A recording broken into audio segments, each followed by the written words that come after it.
So, as I said, the workshop is about the impact of mentoring for mentors in context of high social cultural diversity. And after a short check-in and intro and getting to know each other, we will shortly introduce the work at KPIS. KPIS is the organization we founded more than 9 years ago. And at the core of our activities is a mentoring program. So we will quickly introduce to you to our mentoring program in order that you have a better idea about what the findings are based on. And then Sarah will introduce some of the findings, the preliminary findings we have gathered from our research project about the long-term effects of mentoring for the mentors. And what we'll have, which is supposed to happen in all the workshops, is that after that, we will give you specific questions and put you into breakout sessions. So in small groups, you are able to discuss and exchange ideas about the questions we will give you. And your thoughts and comments will be collected online on a Google Sheets we will share with you before you start the breakout sessions. And we hope that everything will work smoothly in order that we can come back at the end to hear what you talked about and make a short wrap up and hear your thoughts about the topic. So I'm gonna quickly introduce you to the work we are doing at KPIS. In English, it would be called Not Offsite. And I founded the organization in 2011, which means that now we have more than 9 years of experience. And just to give you a framing, we tackle two main societal problems. First of all, as you all know, our society is unfair. So where you come from determines whether you have a happy and successful life. And that is the case in probably every country, but also the case for us in Germany. And that's why we wanted to do something about it. Secondly, our society doesn't enable encounters. That means that people are discriminated every day because of their culture, religion, gender, and sexual orientation. And so we decided to come up with a solution or to do something about it, and developed the KPIS concept. KPIS is not only for kids, but also for volunteers that are together with the kids, our main target group. But also for partners that want to build bridges to help people to overcome these barriers. And that's why, in addition to mentoring, we have 3 main pillars on which we base our activities. The first one is team sports and outdoor education, because we know that sports is a powerful tool to bring people together and to create respectful encounters and teach important skills. So we do our activities directly at schools or at refugee shelters, and through the group activities, we often build up trust, and that's how we can then integrate them in our one-to-one mentoring program. And as you all know, mentoring provides kids with positive social role models they can rely on. And how the mentoring program looks like at KPIS, I will explain in a minute. But just to conclude, our third pillar is related about volunteering and life work planning, because we support our youngsters, most of them former mentees, with their first volunteering experience, which means that volunteering for them is also very empowering, and our participants experience that everyone can make a difference. And so we close the circle of volunteering because they started as mentees and later become role models for their community. So just to give an idea about what the numbers are that were important also for our research, as I said, more than 9 years now, with about 450 mentoring matches we created and supported. All together with our other activities, we found and qualified about 800 volunteers and reached about 1,500 kids in the past years. And most of the kids, as I said, will be involved in several of our activities, of which mentoring is one of the core activities. So our mentoring program, who are the target groups and how it is shaped? So it is mainly for kids from the age from 7 to 12 years old. Since we're based in Berlin, you have to know that's the second part of elementary school. So they get support before they go to secondary school, which is of course a very important period of their childhood. And about 90% of the kids have a migrational background, which means that themselves or their parents or even their grandparents migrated to Germany. And about half of the kids are refugees. So you can see, a context of high social cultural diversity within the program, looking at the kids. And the mentoring is mainly focused on leisure time activities. So compared also to big other programs, you know, such as Balloon Do from Germany or such as Nightingale, maybe. It's very, very similar approach. And they meet their mentors for at least 8 months, once a week. Starting together with other matches, having a starting party, a farewell party, and then we have different options to continue the relationship if they want to after the 8 months. If we look at the mentors, what we can see at KPIS is that the mentors are pretty young. So about 75% of the mentors are under the age of 35. So most of them are university students. And about 75% are female, which is not targeted by us. Actually, it's very hard for us to find enough male mentors. But yeah, that's often the case, at least in Germany. I don't know what are your experiences when it comes to mentoring young children, that you have a lot more female volunteers involved. So just to give you one quote, what Leila, our mentee you have seen on the pictures, said after 8 months of mentoring. Leila came from Syria to Germany, and she was part of our soccer group when she started and got a mentor 6 months after she arrived to Germany. And after her 8-month mentoring experience, she said, "I learned that people work a lot in Germany and that women are stronger than men." But of course, we research a lot about the effects of mentoring for the mentees. So that was just to give you a feeling and an intro to the topic, because today we want to focus on the mentors, of course. And to show you behind the mentoring program at KPIS is a team of about 15 people right now that organize all the activities with a lot of passion. We're happy that many of us are participating in the mentoring summit this year. So you're probably going to meet other of our colleagues in other workshops and sessions. So as I said, after our years of experience, we wanted to document our learnings and optimize the impact assessment we were doing right from the start, and said, okay, now it makes sense to actually assess the long-term effects of our mentoring program to have, of course, better arguments for funders, but also bring mentoring to the next level in Germany. And for us, it was important to make this knowledge available for others. So this workshop today is also a starting point to share our findings or some of our findings with the community. And that's why now we'll hand over to Sarah, who will give you an introduction to our research, because we have very good experience with research practice partnership with Sarah in the past years, and we're happy to have found that match. So Sarah, the stage is yours, and just give me a hint whenever I have to switch to the next slide. Okay, thank you very much, Gloria. Yeah, thank you for the good, for the wonderful overview. I think Gloria told you a lot of things about the process description, and this one is also yeah, important for our research approach. So I think you can go on with the. Thank you.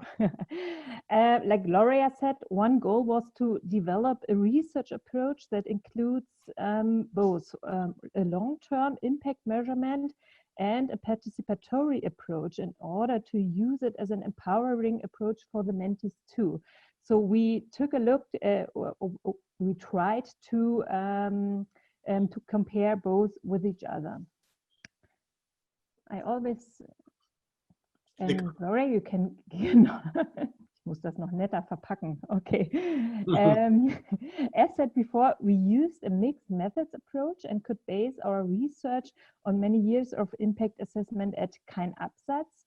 which included, among other data, results from questionnaires, documented observations, and story of change, project diaries, and stuff like that.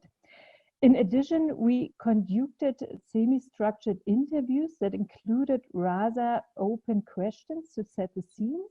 On the one hand, we asked the stakeholders of 9 successful long-term matches to reflect on what they perceived as the most important effects and therefore the impact of mentoring at KPIS.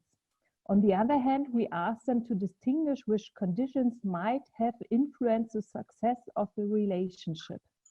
The preliminary findings from the interviews, as well as the collected data from the impact assessment of the past years at KPIS, served as a basis for a questionnaire that was sent to hundreds of mentors and mentees. In the following, we will share the state of the art of the data evaluation to the effects of mentoring on the mentors.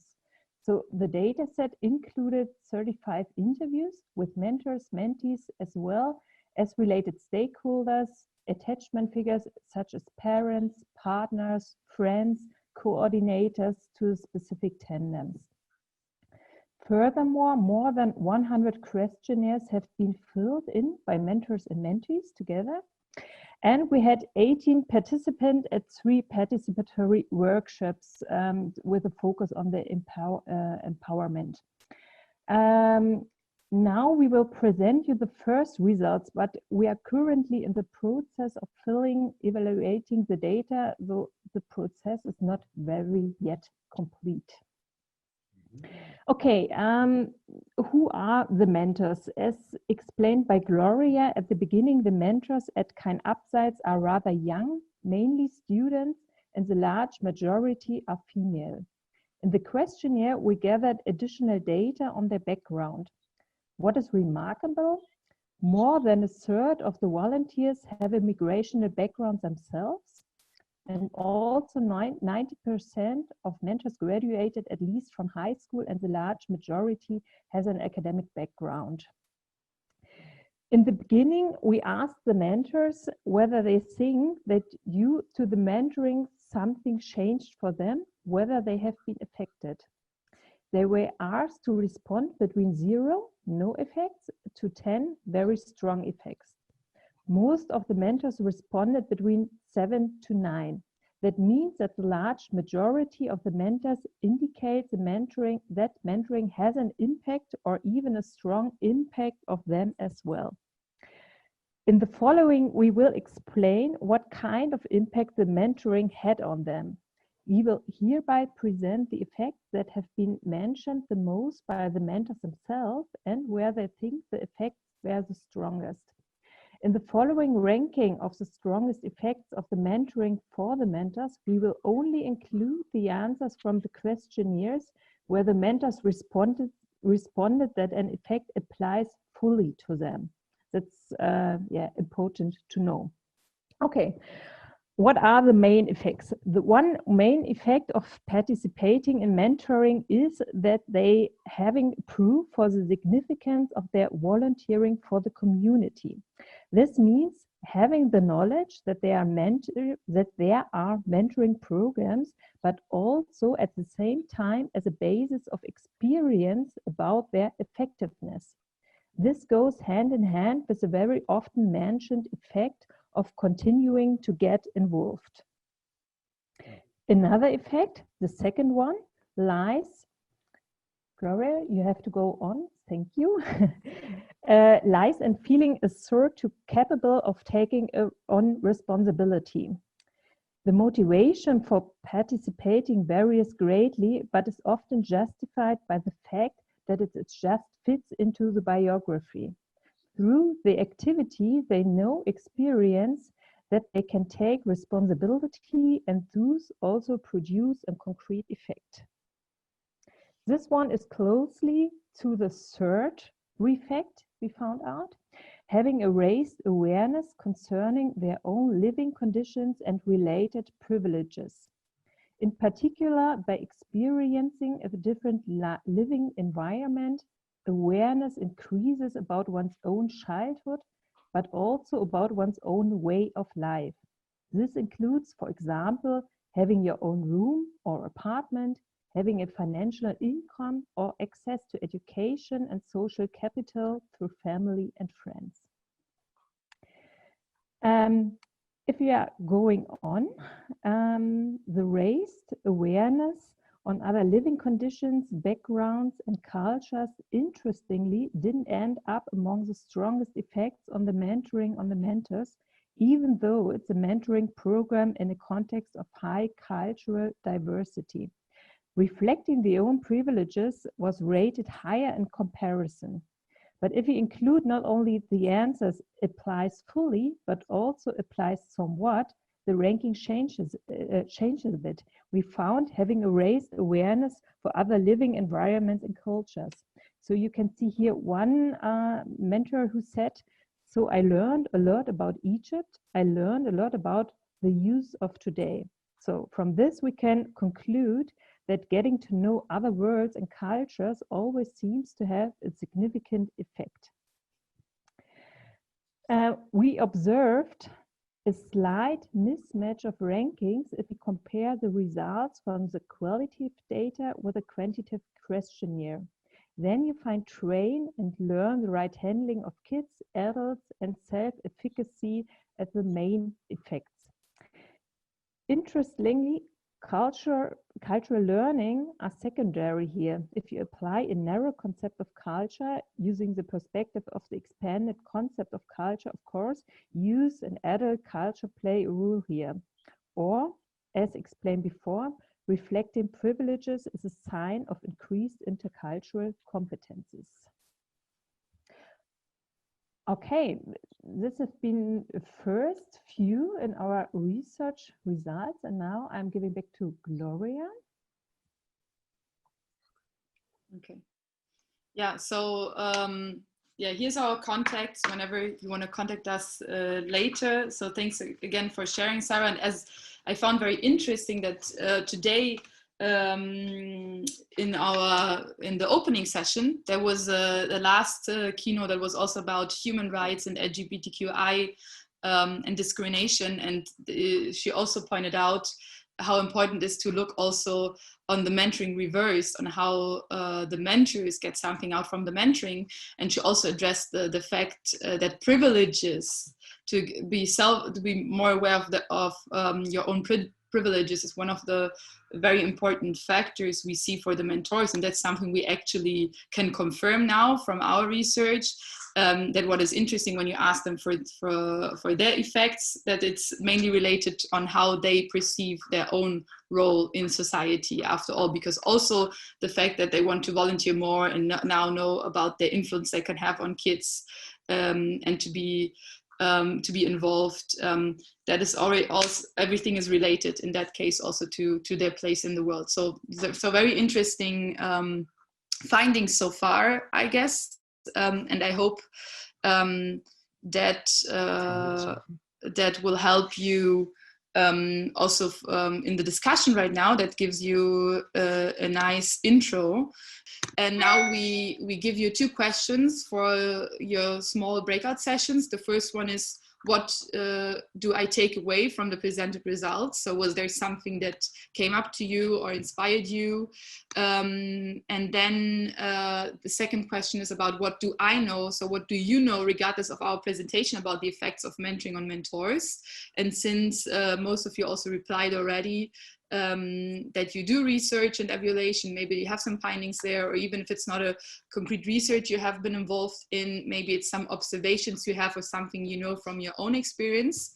So we will be happy if you take these 2 questions, and we will just split you in breakout rooms, and please decide on who is going to be the moderator of the session, who is going to be the timekeeper, and who will take notes, and who will present in the plenary back later, because we will come together one more time and then discuss and see what you have been talking about in the small sessions.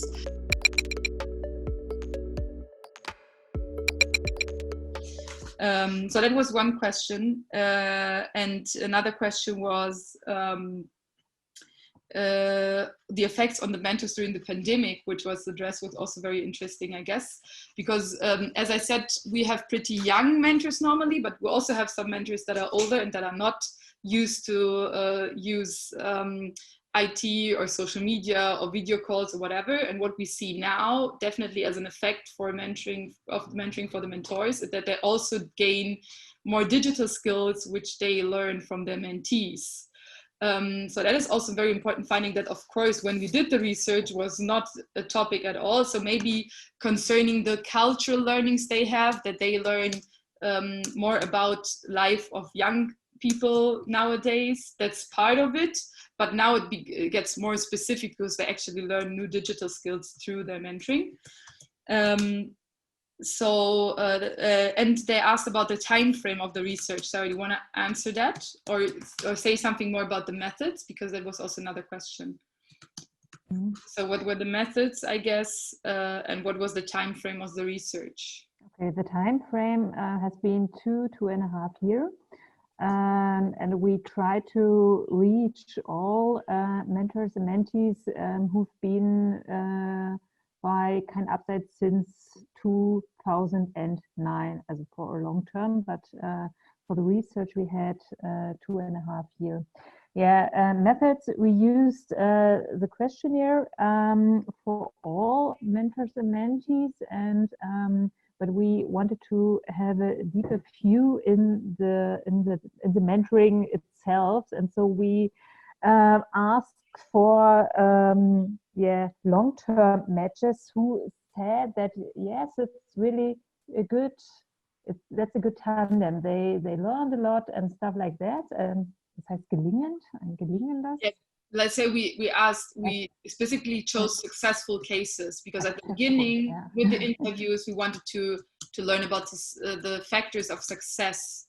Why does mentoring work in some cases very well? What are the factors, and what can we as coordinators actually have an influence on, and what is just, you know, their capabilities they have, for example. Yeah, and we were interested in a systemic view, because we didn't want to only talk to the mentor and the mentees. We wanted to talk to the parents of the mentees and to ask them, so what is really changing in the time of mentoring, and so to get a big overview about these successful tandems.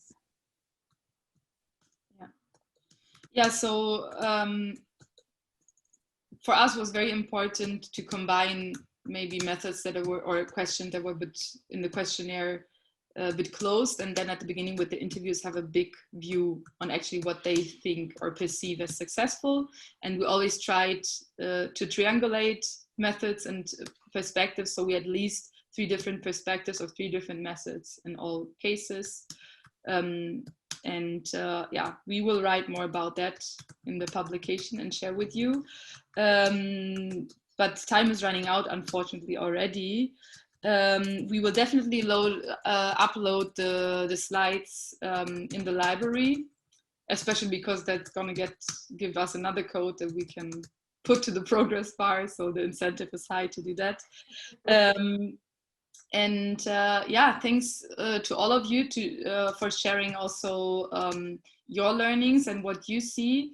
Maybe one last remark, because we have been talking about it when you had the breakout session, that maybe that is important to say that with KPIS, right from the beginning, when we train the mentors and also during the mentoring program, the idea of doing the mentoring as a learning process for the both sides is discussed at a very early stage. So we have workshops where we discuss their own privileges, where we discuss how they can include their parents in the living environments of their mentees. And we ask them right at the beginning what kind of effects they want for themselves. So they are kind of getting this question right at the beginning, so they kind of have an idea on what they have to look at later to better understand what they take out of this relationship. So I think that is also very important on why we see the effects on the mentors in our case. And it would be interesting in the future, of course, to make comparisons also among mentoring programs, and also not only looking at Can Upside. So that is, of course, maybe a possibility, or would be very nice to make a comparative study in the future, looking at the effects for mentoring. But most of you want to learn more. So that was just a starting point, and we will take this to be more inspired and motivated to finish our analysis. Thank you, everyone. And maybe, are we allowed to take a picture of you guys? Smile. Are you ready? Okay. Thank you very much. Thank you. Bye. Hope to see you again.